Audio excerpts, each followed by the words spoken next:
With child sexual abuse, we see boundary violations and red flag behavior much more often than we see direct sexual contact.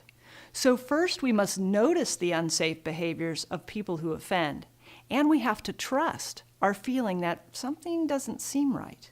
I think some of the behaviors that fell into the gray area of the risky behaviors were things like, he was really touchy-feely. He would always put his arm around me if I was sitting next to him, or put his arm behind me or something like that. I remember one time my grandfather was in town, and he told me, he said, I was really upset.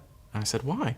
He said, because you ran and sat with Mr. Bob instead of me, and he put his arm around you, and I just thought it was weird.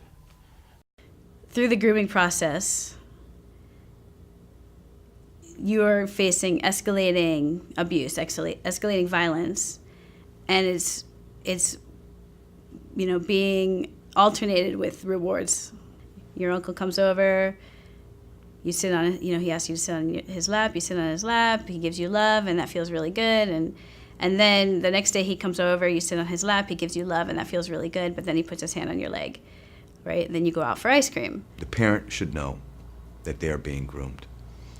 Are they spending time with me so they can spend time with my child?